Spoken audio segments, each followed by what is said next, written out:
안녕하세요. 개미일보 김개미입니다. 5월의 마지막 날도 김개미가 전해드리는 주식 마감 시황 빠르게 확인해 보시죠.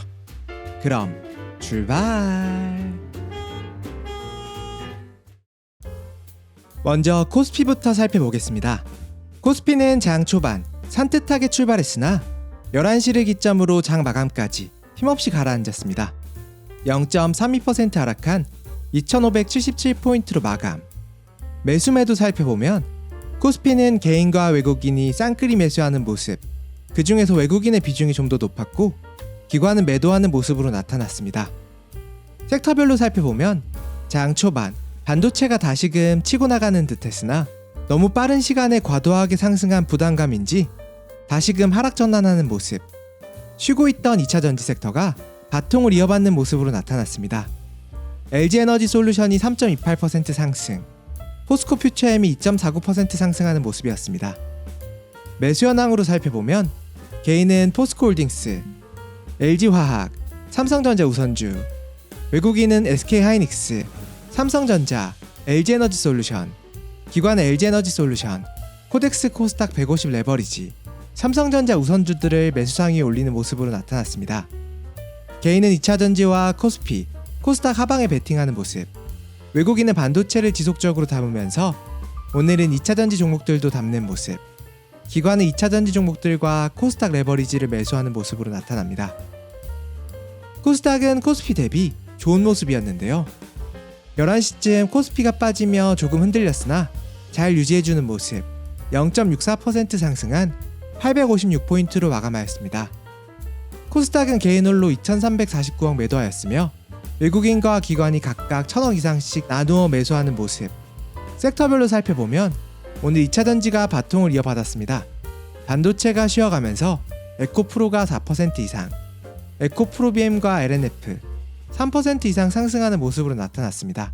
한편으로는 어제 좋았던 엔터주는 오늘은 숨고르기를 하는 듯한 모습으로 나타났습니다. 코스닥 매수 현황 살펴보면 개인은 인텔리안테크, 필옵틱스, 오픈엣지 테크놀로지, 외국인은 에코프로비엠, 이오플로우, HPSP, 개인은 LNF, 에코프로, JYP 엔터 등을 매수 상위에 올려놓습니다.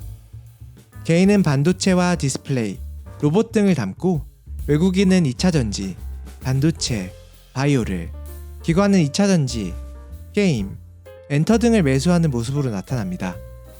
시총 상위 살펴보며 정리해보면 대부분의 시총 상위주들은 쉬어가는 모습으로 2차전지 셀업체, LG엔솔만 살아남아 3% 이상 상승하는 모습으로 정리해볼 수 있겠습니다.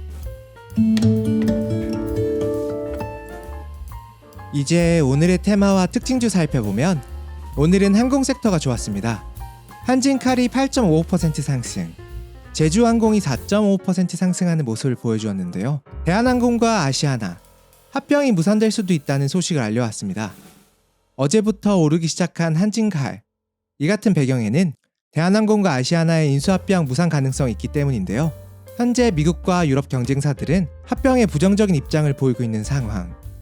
만약 합병이 되지 않는다면 지분구조 재개편에 따른 경영판도가 급격하게 변하게 되어 지분 확보 등과 지분 분쟁에 대한 기대감에 주가가 반응한 것으로 보입니다. 다음으로는 인적 분할을 한 이수화학, 이수스페셜케미컬이 동시에 상한가를 가는 모습. OCI와 OCI홀딩스도 인적 분할을 했는데 첫날은 좋지 않았지만 오늘은 17.48%, 4.61% 상승하며 좋은 모습을 보여줍니다. OCI는 태양광 쪽 원자재 가격 급락으로 인한 수혜 기대감도 있는데요. 기초 원자재인 폴리실리콘 가격이 1년 새에 30% 하락하였다고 합니다. 기존 32달러에서 평균 22.9달러로 거래되며 기존 대비 9달러 이상 하락한 상태. 이 같은 이유로는 제조 공장 증가로 인한 가격 하락이 주요 원인이며 폴리실리콘에 이어 웨이퍼 가격까지 30% 낮은 가격에 공급받을 수 있어 태양광 업체의 수혜가 예상된다는 소식이 함께 전해졌습니다.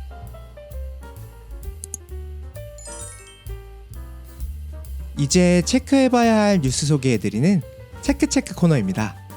첫 번째 소식, 6월부터 차 안에서 OTT, 팟빵을 비롯해 왓챠, 웨이브 등 시청이 가능해진다고 하는데요. 오늘부터 배포되기 시작하는 업데이트를 통해 시청이 가능해지며 대상 차량은 제네시스를 포함 6세대 고급 내비게이션이나 차량 인포테인먼트 시스템이 갖추어진 차량에서 동작 가능한 것으로 밝혀졌습니다.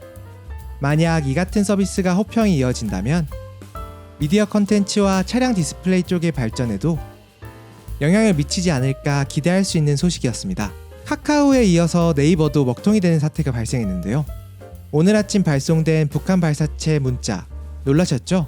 네이버도 이 같은 문자 소식에 먹통이 되었습니다. 6시 43분부터 48분까지 약 5분간 먹통되는 상황이 발생했는데 네이버 측에서 밝히기를 모바일 쪽에서는 문제가 있었지만 웹상에는 문제가 없었다고 밝혔습니다. 이 같은 이유로는 재난 문자로 인한 트래픽 폭주가 원인으로 긴급히 대처를 해 현재는 복구한 상황이라고 전해졌습니다. 실제 상황일 때 먹통이 되었으면 얼마나 무서웠을지 상상만 해도 끔찍한 것 같습니다. 요즘 왜 이럴까요? SG 사태가 조금 잠잠해지니 하이브가 문제입니다. 하이브 직원들이 내부 정보를 통해 주식을 선매도했다는 소식인데요. 방탄소년단 활동 중지가 되는 확정 정보를 이용해 주식을 선매도, 3명이서 2억 3천만 원 이상의 손실을 회피한 정황이 발견되었다고 합니다. 그룹관리 팀장을 포함한 3명으로 밝혀져 현재 검찰에 송치한 상태라고 밝혔으며 SG 사태에 이어 이런 사태까지 이참에 전반적인 시장 개선이 필요할 것으로 보입니다.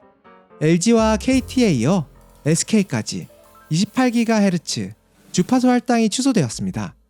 통신사 3사가 모두 취소당한 사태가 발생했는데요. 통신 3사는 이 같은 취소에 대해 이의 의견은 없다고 밝힌 것으로 전해졌습니다. 이에 일각에서는 인프라 설치에 드는 비용이 너무 높아 수익성 자체가 없는 것을 반증하는 셈이라고 언급하였고, 누리꾼들은 이 같은 소식에 통신비로 벌어들이는 수익이 얼마인데 확대 재생산을 하지 않으려 한다고 통신강국 다 죽었다는 불만 소리들을 내었습니다. 저도 개인적으로 요즘 통신 조금 불만이 많은 것은 사실입니다. 전기차 충전소의 확대가 빨라질 것 같습니다. 기존의 전기차 충전 허가제 폐지될 것이라고 전해졌는데요. 기존에는 설치 때마다 허가를 받아야 해 시간이 오래 걸리는 상황이었는데 1회 허가 이후에는 설치가 자유로워져 전기차 충전소가 확대될 것으로 예상되며, 최근 킥보드 업체들도 무선 충전 인프라를 준비하고 있는 상황 속에 전기차 생활 인프라 확대에 기대감이 확산되고 있는 상황입니다. 여기저기서 전기차로 넘어가고 있는 소식이 들려오고 있는 상황은 틀림없습니다. 여기까지 5월 31일 5월 마지막 김개미가 전해드리는 주식시황 뉴스였습니다. 오늘도 시청해주셔서 감사합니다. 6월에 뵙겠습니다. 오늘 하루도 고생 많으셨습니다. 우리 개미 여러분들을 위해 더욱 좋은 정보 전달하도록 하겠습니다. 지금까지 개미일보의 김개미였습니다. 감사합니다. 개미일보를 가장 빠르게 받아보시는 방법은 구독과 알림 설정을 하시면 누구보다 빠르게 받아보실 수 있습니다. 구독료는 여러분들의 좋아요, 따봉 버튼입니다. 감사합니다.